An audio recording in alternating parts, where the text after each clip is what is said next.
আজকের এই ব্যাখ্যামূলক বিশ্লেষণে আমরা এমন একটি ফার্স্ট হ্যান্ড অ্যাকাউন্ট বা প্রত্যক্ষ বিবরণ নিয়ে আলোচনা করতে যাচ্ছি যা অত্যন্ত জটিল কিছু দাবিকে সামনে নিয়ে আসে। আলোচনার মূল বিষয় বাংলাদেশের রাষ্ট্রীয় মদতপুষ্ট গুম বা ফার্স্ট ডিসঅ্যাপিয়ারেন্সের পেছনের ভূ রাজনৈতিক এবং আর্থিক কাঠামো।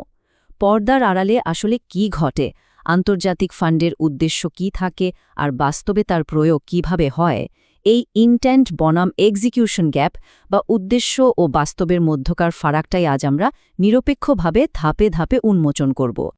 জঙ্গিবাদ শব্দটা তো আমরা অহরহ শুনি, কিন্তু সূত্র বলছে এই শব্দটার উৎপত্তির পেছনের গল্পটা বেশ চমকপ্রদ।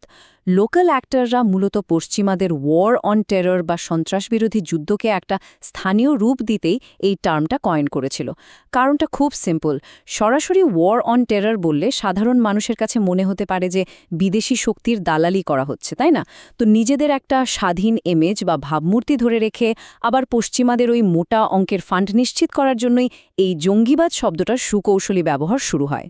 সোর্স মেটেরিয়ালটিকে আমরা মূলত ৬টি ধাপে ভাগ করে দেখতে পারি।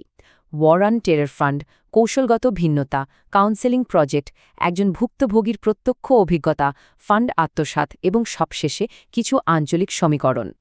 তো শুরুতেই আসা যাক প্রথম পয়েন্টে, the war on terror funds.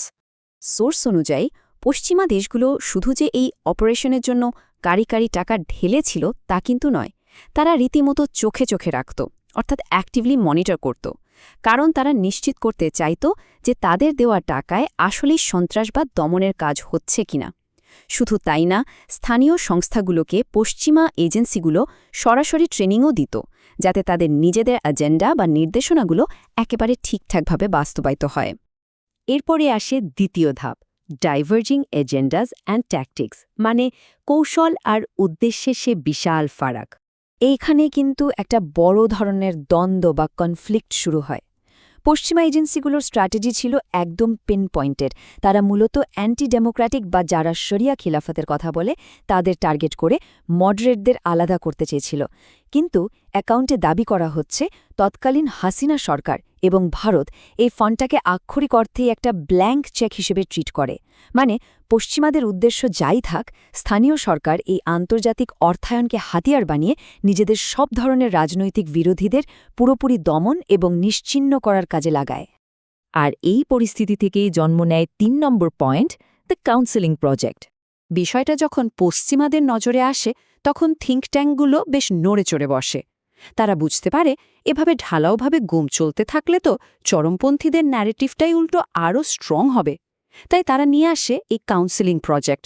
Source বলছে এই প্রজেক্টে গুমের ঘটনাগুলোকে ছকে বেঁধে দুটো ক্যাটেগরিতে ভাগ করে আইনি কাঠামোতে আনার চেষ্টা করা হয়। টাইপ 1 হল পরিবারকে অন্তত জানানো হবে এবং ভিকটিমকে একটা আইনি কাঠামোর ভেতর হেফাজতে রাখা হবে।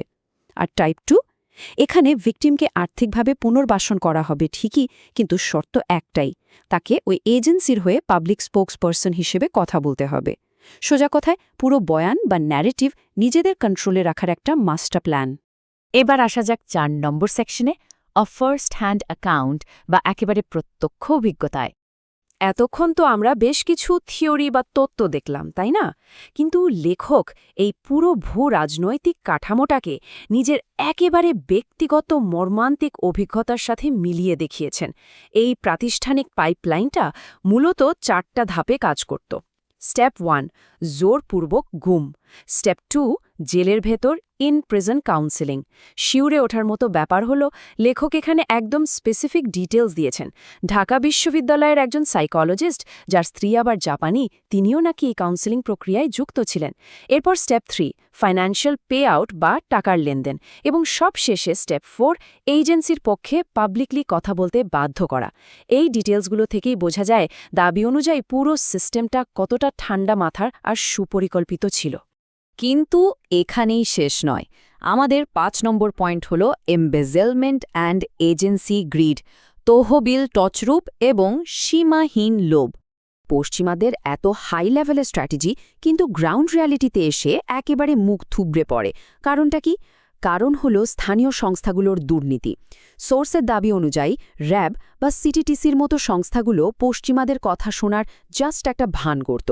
তারা লোক দেখানো কিছু টোকেন ইভেন্ট বা অনুষ্ঠান করত প্রোগ্রেস দেখানোর জন্য, আর ভিকটিমদের হাতে ধরিয়ে দিত সামান্য কিছু টাকা। কিন্তু এই বিশাল আন্তর্জাতিক ফান্ডের আসল সিংহভাগই আসলে কোথায় যেত? সোজা ওই এজেন্সিগুলোর কর্মকর্তাদের পকেটে। আক্ষরিক অর্থেই একটা পুরো থিয়েট্রিক্যাল শো চলছিল বলা যায়। এখন প্রশ্ন আসতে পারে, পশ্চিমা সরকারগুলো কি এই ধোঁকাবাজির কথা জানত না? সোর্স বলছে তারা খুব ভালো করেই জানত, কিন্তু তাদের হাত পা আসলে বাধা ছিল। কারণ পলিটিশিয়ানরা অনেক সময় থিঙ্ক ট্যাঙ্কগুলোর কথা শুনতে পারে না। শক্তিশালী ইন্টারেস্ট গ্রুপ বা লবিস্টদের প্রভাব থাকে অনেক বেশি। সোর্স এখানে সাবেক মার্কিন প্রেসিডেন্ট ডোনাল্ড ট্রাম্পের উদাহরণও টেনেছে। তিনি চাইলেও এই লবিস্টদের প্রভাব টোপকে এজেন্সির ওই অপ্রয়োজনীয় ফান্ডিং পুরোপুরি বন্ধ করতে পারেননি। আমাদের আজকের বিশ্লেষণের শেষ ধাপ, ৬ নম্বর পয়েন্ট, রিজিওনাল প্যারালেলস অ্যান্ড কনসিকুয়েন্সেস, মানে আঞ্চলিক সমীকরণ এবং এর পরিণতি। পুরো বিষয়টা যদি আমরা দক্ষিণ এশিয়ার বৃহত্তর লেন্স দিয়ে দেখি, তাহলে পাকিস্তানের সাথে একটা ডিরেক্ট প্যারালাল বা মিল পাওয়া যায়।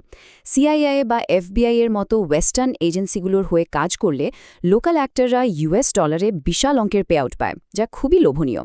অন্যদিকে বা আইএসআই এর মতো রিজিনাল এজেন্সিগুলো কিন্তু এত বড় কোনো ফাইন্যান্সিয়াল ইনসেন্টিভ দেয় না। আর ঠিক এই ডলারের লোভেই পাকিস্তান বা বাংলাদেশের মতো কিছু দেশের লোকাল এজেন্সিগুলো নিজেদের দেশে জোর করে এই জঙ্গিবাদের ন্যারেটিভ বা বয়ানটাকে বাঁচিয়ে রাখে, জাস্ট বিদেশি ফান্ডিংটা চালু রাখার জন্য। আর এখানেই চলে আসে সবচেয়ে বড় এবং অস্বস্তিকর প্রশ্নটা।